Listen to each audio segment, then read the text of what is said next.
When you finally start making a real change, you're going to quickly go from optimistic to fucking hopeless. And here's why. This is the part nobody warns you about, and it's where most guys screw it up. There's this thing called the emotional cycle of change, and it describes exactly what happens when somebody like you, who's been performing at a high level for years, decides something's off and it's time to fix it. The first stage is always uninformed optimism. You think about it, you've been sitting with this idea for a while, different role, different company, maybe building something of your own, and in your head, it all makes sense. You feel sharper just thinking about it, more in control, like you're finally getting your edge back. But here's the problem. You haven't actually done anything yet, right? So you're optimistic because it's still clean. It's still theoretical. Most guys stay right there, by the way, thinking about it for years, right? Calling it being smart, being responsible. It's not. It's just toleration of a better branding. Now, the second stage, informed pessimism. This is when you actually start moving, right? You have real conversations. You look at real options. You start testing what this next move might actually look like. And this is where it stops feeling exciting. And you very quickly realize this isn't clean. You're not the expert in this arena anymore, and you don't have all the answers. And you can't rely on your reputation to carry you.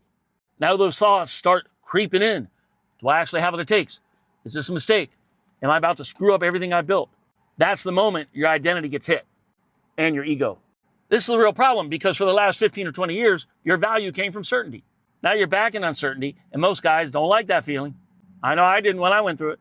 So they pull back, they slow down, and they tell themselves, oh, it's bad timing, and they go back to what they know. For the ones who keep going, they hit the third stage, the valley of despair, right? This is where you're actually doing the work. This is also where most quit, and it's not paying off the way you expected. You're still in the same role, still having the same conversation, still feeling that low-grade irritation that just follows you everywhere like a dark cloud. And now you're second-guessing everything. Shit, maybe this isn't the move. Maybe I should just stay where I am. Maybe this is as good as it gets. But this is where most guys lock themselves in to another 5 to 10 years.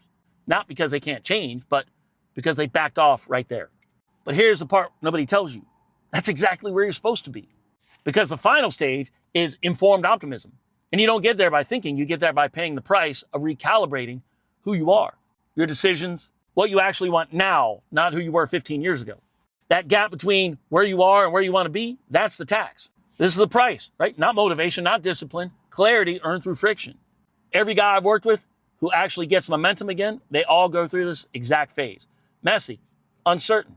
Feels like they're losing their edge before they get it back. But on the other side of that, they are sharper than they've been in years. Not because things got easier, but because now they know exactly what they're doing and why. Let me tell you what that actually means. So if you're in that phase right now where things feel off, uncertain, maybe heavier than you expected, good. That tells me you're actually in it and you're a lot closer than you think. I know because I went through the same thing. If you're a man over 40 who digs a no BS approach to life and career matters, give me a follow. Cheers.